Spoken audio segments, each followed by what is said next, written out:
Olá pessoal, tudo bem? Eh, aqui bom dia, boa tarde, boa noite, não sei a hora que você está vendo esse vídeo. Em primeiro lugar, né, pedir desculpas a vocês pelo fato de hoje nós não termos tido hoje, terça-feira, nós não termos tido a nossa aula ao vivo, né, nós tivemos um probleminha, lá na localidade lá, que vários prédios ficaram sem internet e nós fomos um deles. E aí por isso a gente não teve como fazer então a nossa aula de manutenção, ela sendo ao vivo.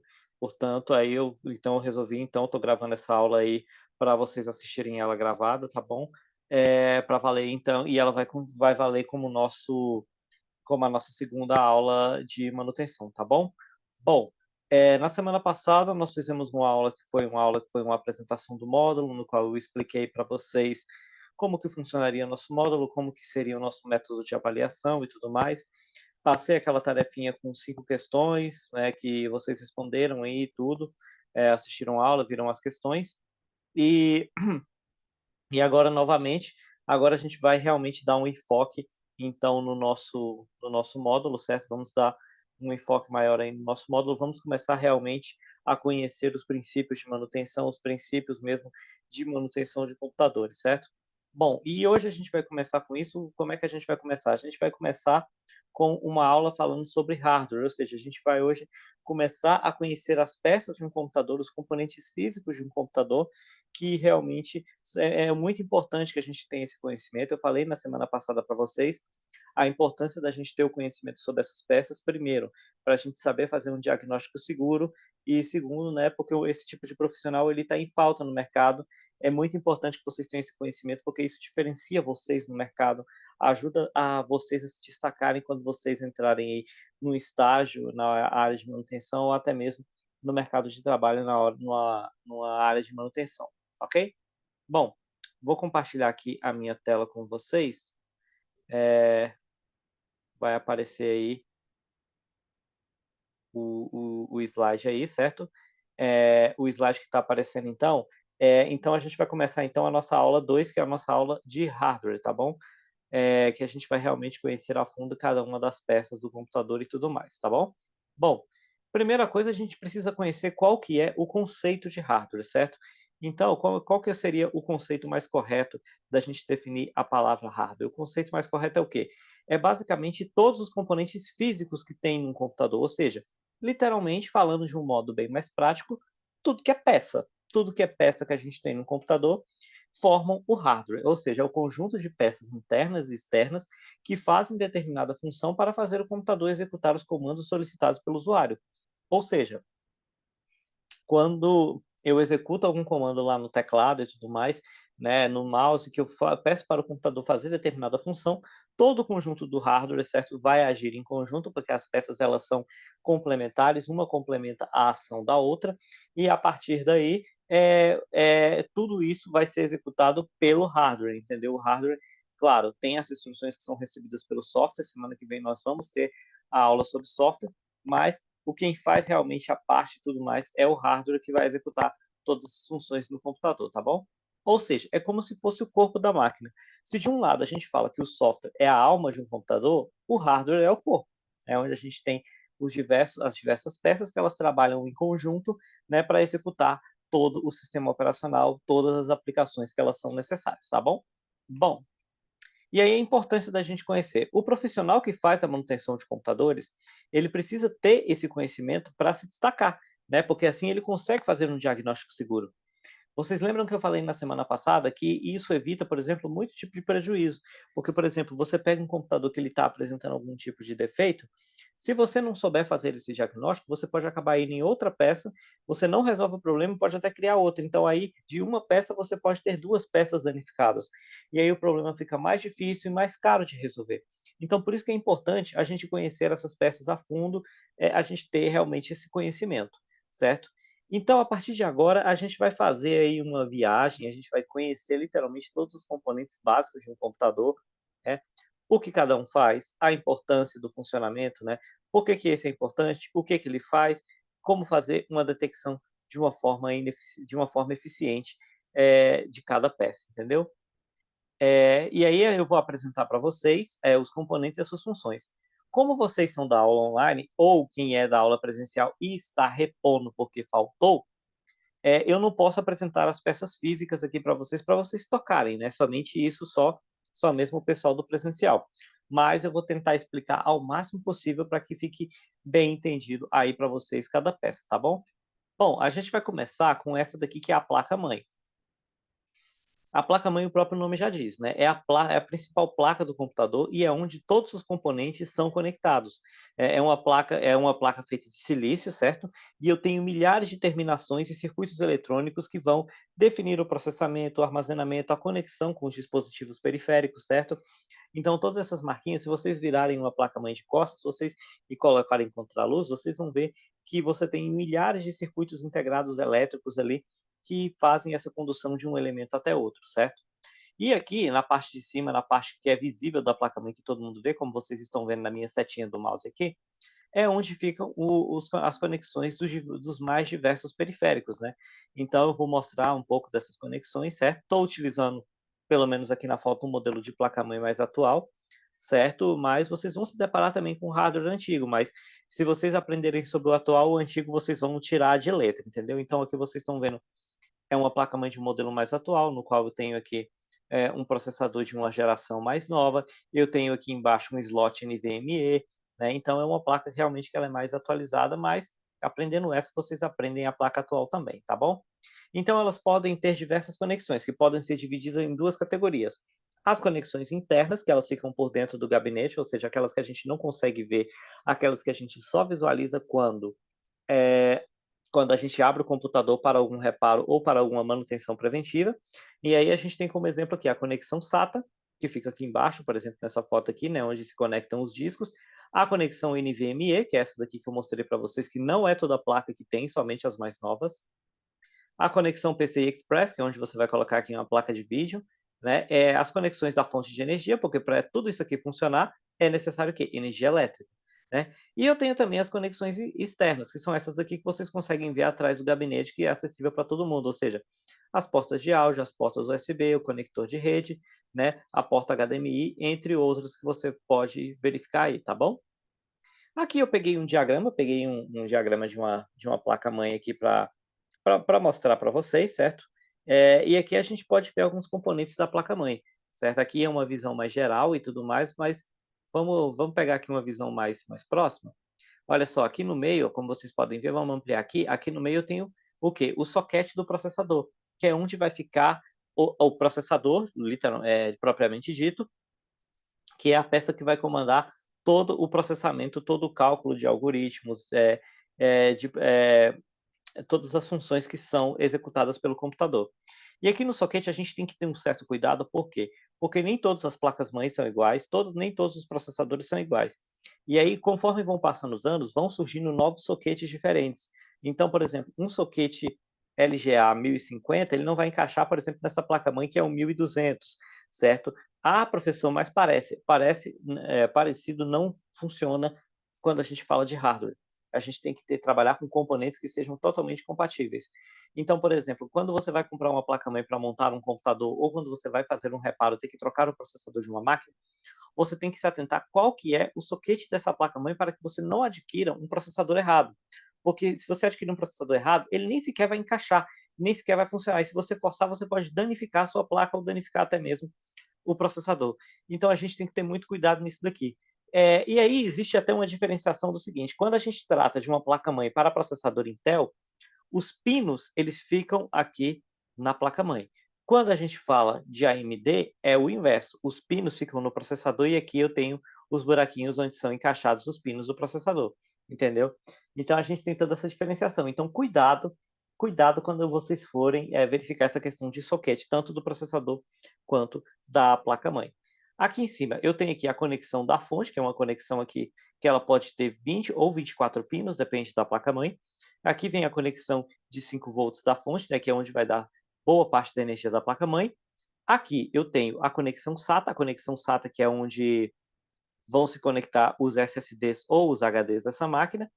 Aqui eu tenho os slots de memória RAM, né, que aí vai depender se a sua memória é DDR2, 3, 4 ou até 5, que é onde realmente você vai encaixar a memória RAM da sua máquina, certo?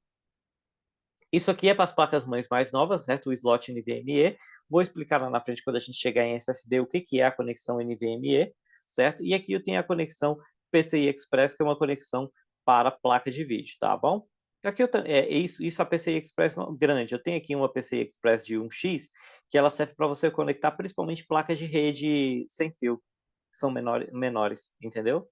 Bom, e aqui eu tenho as conexões externas, que eu tenho aqui a saída PS2, que está cada vez mais em desuso, cada vez mais você vê menos placas com PS2, que aqui o verde você serve para conectar um mouse e o roxo um teclado, mas hoje grande parte do hardware ele já é mesmo já um hardware USB.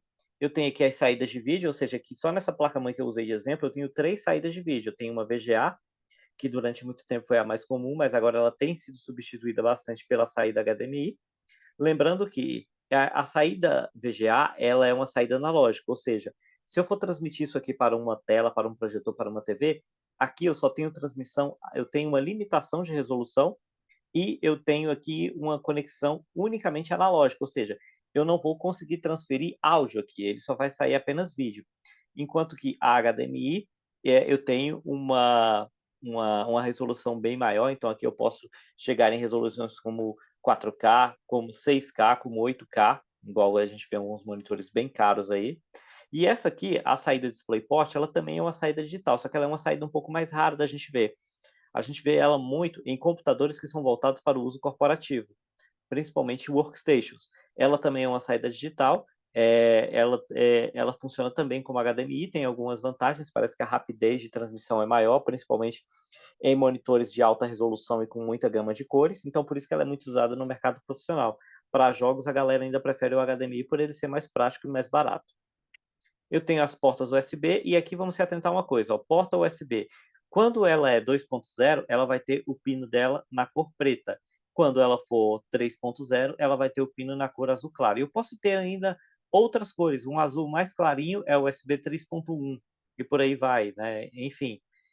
E aí isso aqui vai influenciar no quê? Na velocidade de transmissão, ou seja, a USB 3.0 ela vai transmitir dados de uma forma mais rápida. Tenho aqui a porta Ethernet, que é a porta de rede, e eu tenho aqui também as portas de áudio, que essas estão presentes em praticamente todas as placas-mãe. Bom, a gente falou de placa-mãe, então a gente não pode deixar de falar de processador, que é o cérebro do computador, que é o componente que faz todos os cálculos e algoritmos para fazer com que o computador execute as funções, né? Então, ele é uma plaquinha composto por diversos microchips, certo? Microchips em proporções nanométricas, e ele é capaz de processar bilhões de informações por segundo, por isso que os computadores estão ficando cada vez mais rápidos, certo? Ele possui uma memória interna, que a gente chama ela de memória cache, e essa memória, ela guarda, por exemplo, a execução de aplicativos no momento que você está os executando. Por exemplo, quantos de vocês já não foram executar lá o navegador, o Google Chrome, do nada ele fecha, e quando você abre novamente, ele pergunta se você quer abrir aquelas janelas que estavam abertas anteriormente. Onde é que isso tudo fica salvo? No cache do processador, que é uma memória temporária que guarda algumas informações sobre os aplicativos e sobre o sistema operacional. Bom, uma característica muito comum dos processadores, né, que é muito usado inclusive no marketing deles, é a medição do clock, que é medida em hertz. Ou seja, um processador de 2 GHz, ele é capaz de fazer 2 bilhões de cálculos por segundo, e por aí vai seguindo essa proporção numérica. Então, quanto maior for o clock do processador, mais forte esse processador vai ser, entendeu? Mais tarefas esse processador vai executar, principalmente tarefas mais pesadas, certo? Claro, isso também vai influir no gasto de energia que esse processador pode ter, porque um alto clock ele também vai influenciar no gasto de energia aí da sua máquina, tá bom? Ou seja, vai exigir também uma fonte mais forte e tudo mais. Notebooks, por exemplo, eles costumam ter um clock mais baixo. Por quê? Porque notebooks eles são focados aonde? Eles são focados na economia de energia, principalmente esses notebooks mais finos. Enquanto, por exemplo, máquinas gamers, que é focado realmente em desempenho, que a galera não está muito preocupada com energia, geralmente ela é focada no quê? Ela é focada mesmo no alto desempenho da máquina, ok? E, claro, o processador ele pode ter ele pode ter vários núcleos de processamento. Isso é muito comum hoje também, é uma coisa que é muito usada no marketing, não só quando a gente fala de computador, mas também quando a gente fala de dispositivos móveis, ou seja, muitas vezes vocês vão olhar aí propaganda de celular, principalmente fabricantes de celular com Android, eles focam muito nisso dos celulares eles terem os processadores terem diversos núcleos de processamento. Como é que eu vou tentar fazer um desenho aqui para vocês. Deixa eu ver se eu consigo executar esse desenho aqui.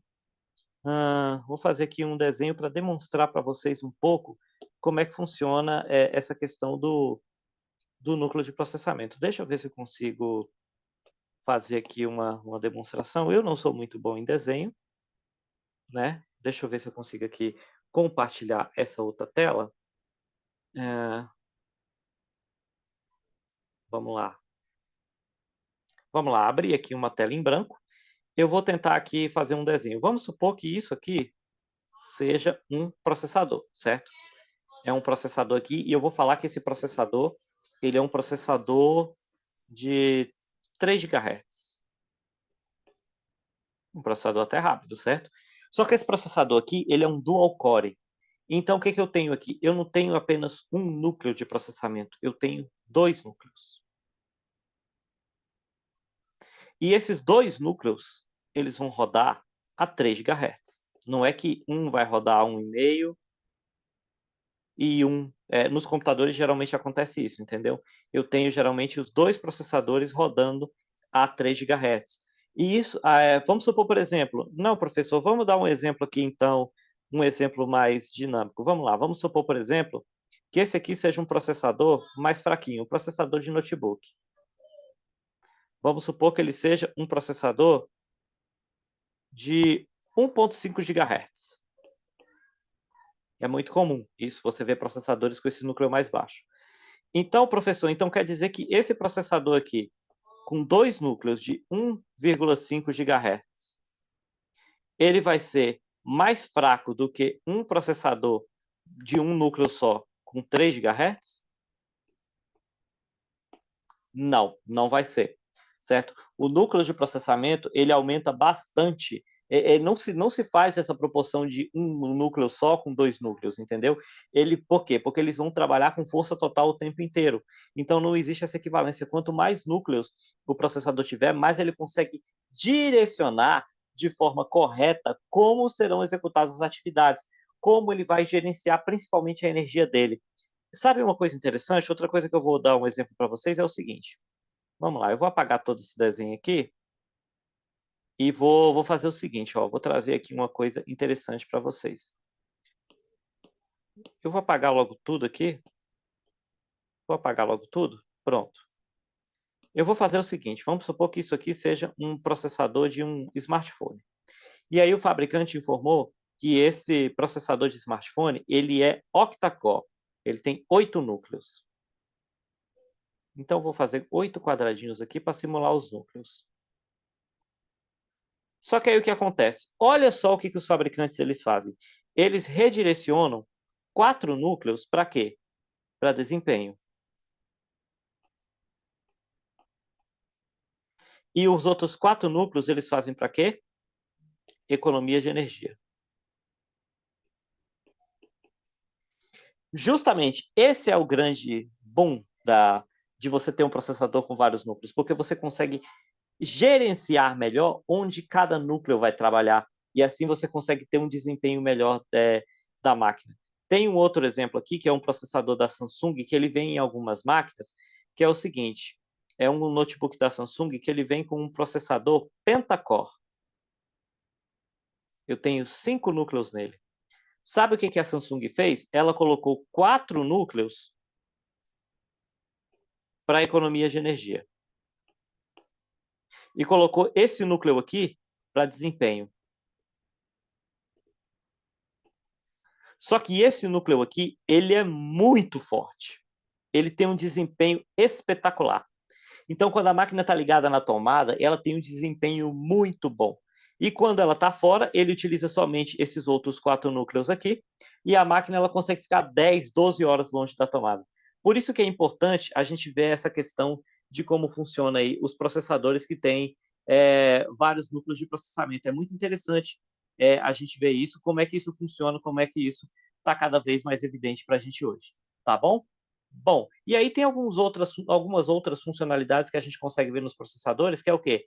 É o Turbo Boost, que ele é presente, antes era presente somente no i5, i7 e i9, agora também está presente em algumas versões do Core i3, que ele tem um clock nominal, por exemplo, o processador ele tem 2 GHz, mas em situações que ele exige, ele pode pegar até 3.6 GHz, e aí ele aumenta temporariamente para suprir aquela força que o computador está precisando. E eu tenho o overclock, isso que já é uma linguagem que ela é muito conhecida, principalmente da galera gamer. O overclock é quando você pode aumentar o clock do seu processador para aumentar mais o desempenho. Não são todos os processadores que suportam isso, então são apenas alguns que têm o clock aberto que permite que você faça isso, e aí você tem que mexer com refrigeração também. É um pouco mais complicado, é um pouco mais trabalhoso, tá bom? E aí aqui a gente tem os principais fabricantes de processadores para computador hoje, que a gente tem a Intel, que fabrica a linha Intel Core, e fabrica o Pentium e fabrica o Celeron. Esses dois últimos eu não recomendo para ninguém, certo? Se, por exemplo, você vai comprar um computador hoje, eu não recomendo de forma nenhuma você comprar Celeron ou Pentium, porque são processadores com desempenho muito fraco e que você vai acabar passando raiva, certo? Se você for comprar, pelo menos para uso básico hoje, o recomendado é o i3. A gente tem a AMD, que tem toda a linha de processadores desde o mais básico, que é o Ryzen 3, Ryzen 5, Ryzen 7, até chegar no mais top, que é o Ryzen 9. E a gente tem a Apple, que fabrica os processadores para os computadores dela, ou seja, que é o Apple Silicon, o M1, M1 Max, M1 Pro e M1 Ultra, e os processadores também da linha M2, que são todos somente para as máquinas da Apple, ou seja, para Mac e para iPad Pro e também para o iPad Air, ok? Bom, vamos continuar aqui. A memória. Como o próprio nome já diz, memória é um componente fundamental para o computador, porque é onde ficam armazenadas essas informações. E aí existem vários tipos de memória, ou seja ela de armazenamento temporário, permanente, regravável ou não. E agora a gente vai conhecer cada uma das memórias. Primeira que a gente vai falar é da memória ROM. Lembram quando vocês gravavam CD Virgem com as músicas, com MP3? Aquele CD você não conseguia gravar outra coisa em cima. Por quê? Porque ele era um CD de apenas uma gravação, ou seja, ele é um CD-ROM, igual está aqui, ó. ROM é o quê? Read Only Memory. É uma memória que só pode ter, que tem a função apenas de leitura e ela não pode ser regravada. Você grava ela apenas uma vez. Então, numa placa-mãe, você tem diversos microchips com algumas programações algorítmicas ali, e ali é gravado durante o processo de fabricação da placa-mãe. Então, por isso, aquela memória ali, uma vez gravada, eu não posso mexer nela novamente, ok? A memória RAM, que é o componente, eu acho que é a memória mais importante do computador, porque ela começa a funcionar a partir do momento que você aperta o botão e liga o computador.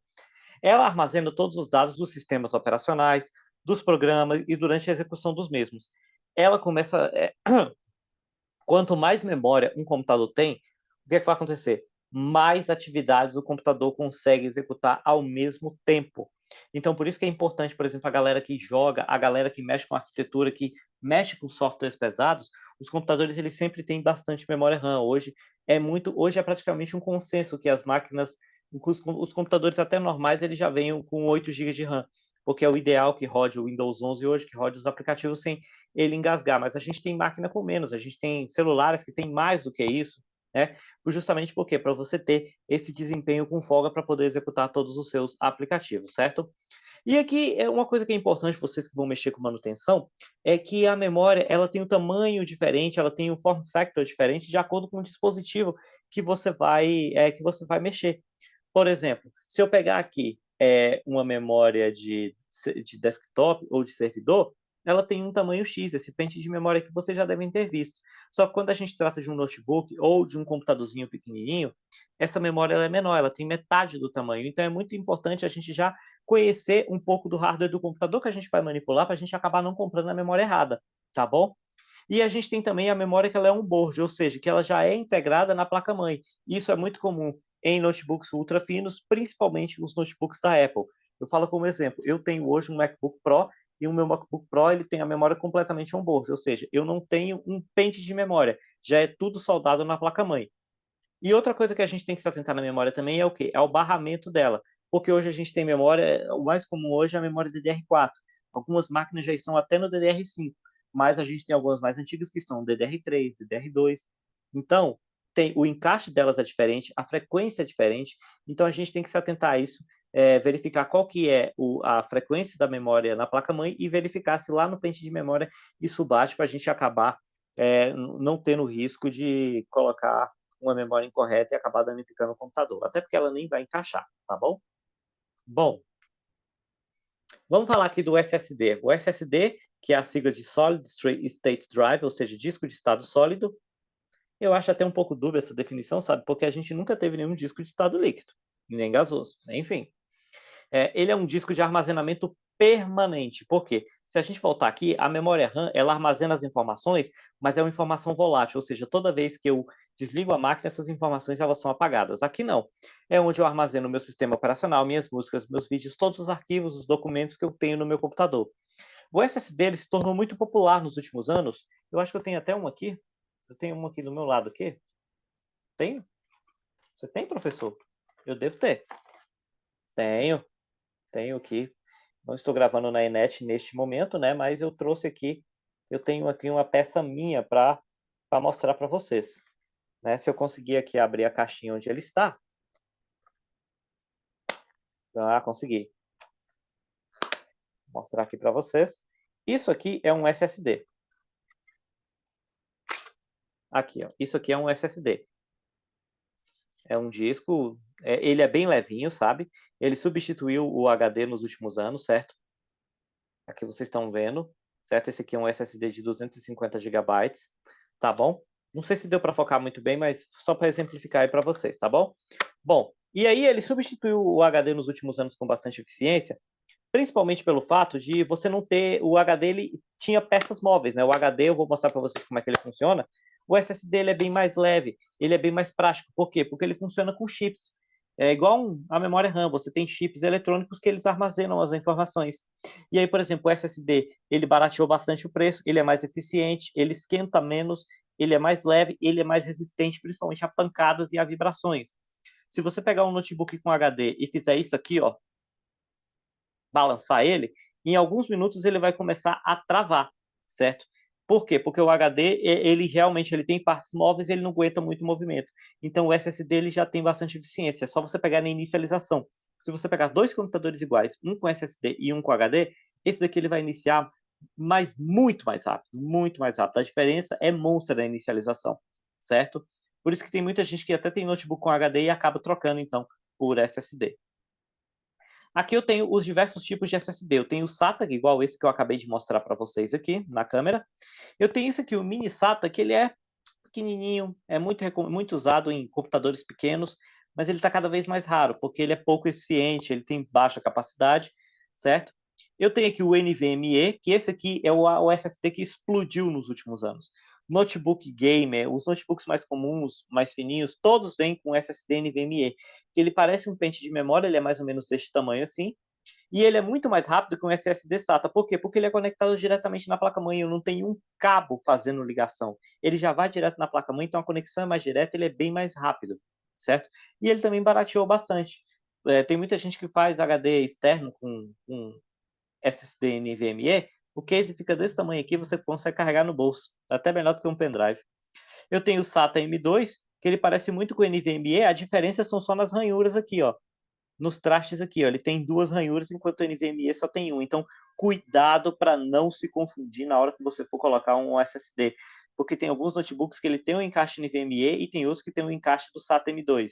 Então, muito cuidado na hora de para não se confundir. E eu tenho aqui esse aqui que é mais raro, que é o SSD PCI Express, que ele vai lá no slot próximo ao slot da placa de vídeo. São mais caros, né, e não são tão fáceis de achar, mas aí só para exemplificar para vocês, tá bom? Mas então, professor, então a gente chegou no HD. O HD foi o antecessor do SSD. Ele foi um componente de armazenamento durante muitas décadas, certo? Até a chegada do SSD. Como é que ele funciona? Ele é um disco metálico, que ele é selado a vácuo, e ele fica girando em velocidades que variam de 4.200, como os HDs de notebooks antigos, até 15.000 RPM, como são os HDs de servidor. HDs residenciais eles giram a 7.200 RPM. E ele é lido por uma agulha que também é metálica, ou seja, eu tenho um disco metálico girando em alta velocidade e eu tenho uma agulha metálica de um metal muito resistente. Geralmente, ou ela é de ósmio ou ela é de platina, né? São metais que ficam lá embaixo da tabela periódica, são metais bastante duros e que não se desgastam, certo? E aí, lembra que eu falei para vocês que os computadores com HD eles não aguentam muita vibração? Justamente por isso, porque a partir do momento que você começa a submeter o HD a qualquer tipo de movimento brusco, essa agulha ela pode sair do lugar e aí pode provocar erro na leitura, pode até danificar o disco. Por isso que o HD ele é frágil no que diz respeito a quedas e a vibrações e ele acaba se danificando mais fácil. Então quer dizer, professor, que o HD hoje ele perdeu o seu espaço? Não, porque ele ainda tem algumas vantagens em relação ao HD. Ele é mais robusto, ele tem uma vida útil muito maior, ou seja, desconsiderando um ambiente hostil, no ambiente que o HD está lá paradinho, bonitinho, ele suporta muito mais. E assim, o SSD ele tem um limite de sobreposição de arquivos, ou seja, você vai copiando, colando aqui, apaga, coloca arquivo, apaga, uma hora o SSD ele não aguenta, o HD ele tem muito mais resistência quanto a isso. Então, por exemplo, em demandas de trabalho, em servidores, em sistema de segurança, o HD ele é muito requisitado. Por quê? O HD ele tem muito mais facilidade dele ficar ligado por mais tempo do que o SSD, tá bom? Então aqui, ó, por exemplo, eu peguei aqui uns HDs de uma marca muito famosa, que é da Seagate, para mostrar para vocês que os HDs eles têm bastante flexibilidade. Eu não posso usar qualquer HD em qualquer ambiente. Por exemplo, eu peguei toda a linha da Seagate aqui. A Barracuda, por exemplo, é o HD que é recomendado para uso residencial. Então ele é o HD mais baratinho e tudo mais, que ele vai ser recomendado para o seu computador aí de casa e tudo mais.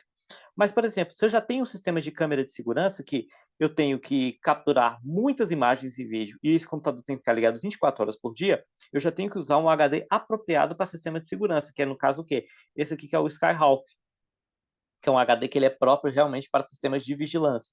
Aí, por exemplo, se eu tenho um storage que é só para armazenar arquivos o tempo inteiro, ficar ligado 24 horas por dia conectado em rede, eu tenho esse HD aqui que é o Iron Wolf, que é um HD que ele é próprio para grandes armazenamentos.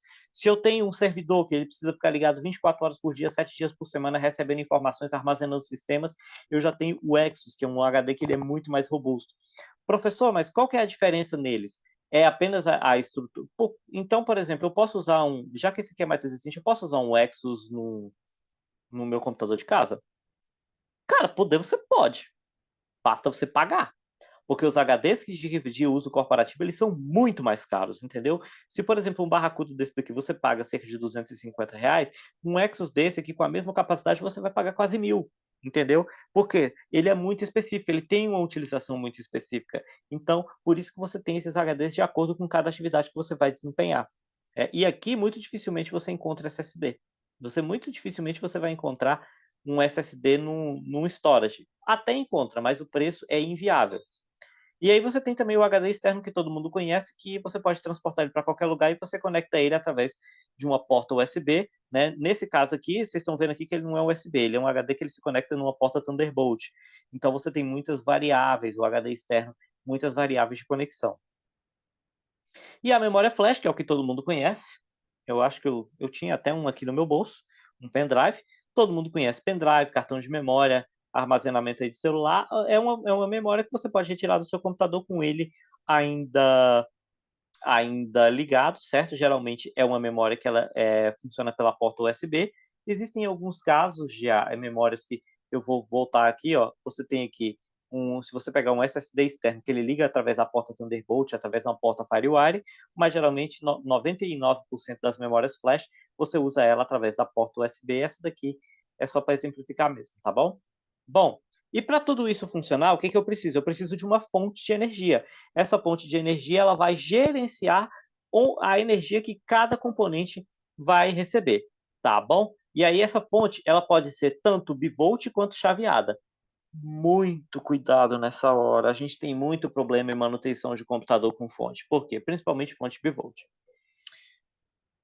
Por quê? Fonte bivolt não, com fonte chaveada. Por quê? Geralmente a gente liga o computador num estabilizador. A maioria dos estabilizadores eles são 110. Beleza, então eu vou ter que selecionar lá na fonte 110. Liguei. Aí você vai mudar o cliente, vai mudar o computador de lugar, vai mudar de móvel e já liga ele direto na tomada. E aí a tomada 220 e o computador está chavinhado em 115. O que, é que vai acontecer? A fonte vai estourar, a fonte vai queimar. Né? Então, a gente tem que ter muito cuidado com isso, nessa mudança de voltagem e tudo mais. Na dúvida, deixa o computador em 220. Porque se ele ligar na tomada 115, o máximo que vai acontecer é a máquina não ligar. Mas, se o inverso, você pode até queimar a fonte ou danificar até outros componentes. Então, tem que ter muito cuidado com isso. E quanto mais componentes o computador tem, mais forte tem que ser a fonte. Por exemplo, se eu gosto de jogar, eu tenho uma placa de vídeo que ela é muito forte, então eu vou precisar de uma fonte que dê conta dessa placa de vídeo e tudo mais. Então, quanto mais componentes conectados, mais forte tem que ser a fonte, tá bom? A placa de vídeo é o componente que vai gerar a informação da interface gráfica do computador. Ela pode ser um board.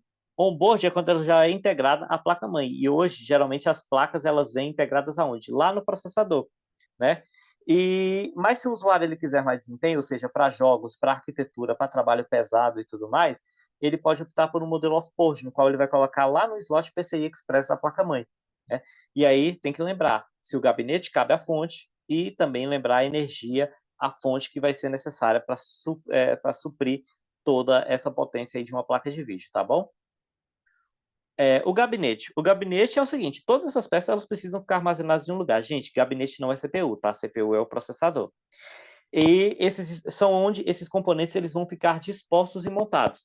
E é necessário um certo cuidado quando a gente vai montar uma máquina, numa manutenção ou até mesmo numa montagem, da disposição desses cabos no, no gabinete. Por quê? Porque a gente tem que organizar muito direitinho os nossos fios, os nossos cabos, para que ele não fique raspando em nada, para que ele não pegue numa ventoinha, porque se pegar na ventoinha, a ventoinha pode parar, ou até mesmo essa ventoinha pode cortar, descascar o fio e gerando um grande risco de curto-circuito. Então, muito cuidado na hora da gente gerenciar esses cabos. E aí a gente tem diversos tipos de gabinete. A gente tem o gabinete torre, que é o que a gente conhece de forma mais comum. A gente tem o SFF, que é o Small Form Factor, que é conhecido o gabinete Slim, aquele fininho, estreitinho, pequenininho, tal. E a gente tem também os gabinetes de rack, que são utilizados por servidores, que eles são dispostos na horizontal, certo? E você coloca eles em gavetas dentro de racks, entendeu? Então, geralmente são os servidores que eles possuem esse formato. O monitor que é onde é processado todo o vídeo e é a peça que a gente do computador que a gente mais tem contato visual, certo? E o monitor ele pode estar presente de forma integrada, como por exemplo aqui nos notebooks, ou ele pode ser de forma separada, não só nos notebooks, tá? Também nos computadores tudo em um.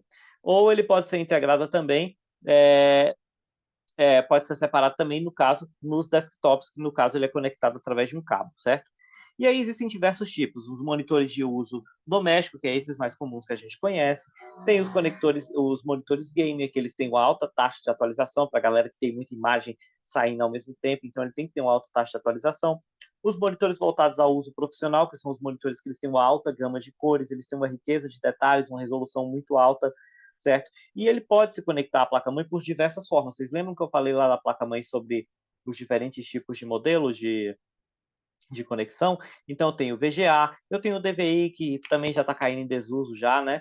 Eu tenho o HDMI, que todo mundo conhece, o DisplayPort, que eu mostrei lá naquele slide, e o Thunderbolt, que geralmente você encontra em computadores da Apple, né? Que é uma saída USB tipo C, que ela faz conexão não só de dados, mas também ela faz conexão de carregamento de energia e também transmite vídeo através da porta USB, tá bom? E por último, a gente tem o quê? Os dispositivos de entrada, que é onde o quê? Onde eu vou entrar com os meus dados no computador, ou seja, um teclado, um touchpad, um mouse, uma tela touch, se a gente tratar de um dispositivo móvel, né? Ou quando você vai no supermercado, tá lá, o cara bipa o produto no código de barra e aparece o preço na tela. Você concorda que eu estou levando uma informação de fora para dentro do computador, que é a informação de preço? Então, o leitor de código de barra também é um dispositivo de entrada. O scanner, quando eu escaneio uma foto. Então, todos esses têm a capacidade de quê? De passar as informações que eu dou para o computador processar. E esses dispositivos eles podem ser tanto com fio quanto sem fio. Ok, galera? Bom, essa foi a nossa aula de hoje. Essa aula que ela foi focada nas principais coisas sobre hardware, certo? Amanhã eu vou estar liberando. Amanhã não, né? Hoje, né? Vocês vão assistir esse vídeo na quarta-feira. Vou estar liberando o questionário para vocês fazerem, também para validar a presença de vocês lá no Avalon, certo? Mais uma vez peço desculpas pelo fato dessa aula não ter sido ao vivo hoje, certo? Mas vocês podem assistir gravado e que vocês não vão perder nenhum conteúdo, tá bom? E lembrando, se vocês assistirem gravada, depois me dão um toque no WhatsApp se vocês estiverem constando com falta lá no Avalon, tá bom? Que eu atualizo a presença de vocês, tá bom? Qualquer dúvida que vocês tiverem, vocês podem estar me chamando e lá no privado e a gente vai resolvendo, tá? Novamente, eu reforço, não deixem de perder nenhuma aula. Não percam nenhuma aula, enfim. Não percam nenhuma aula para vocês não perderem nenhum conteúdo, tá bom? E eu estou aqui para sanar todas as dúvidas de vocês, tá bom?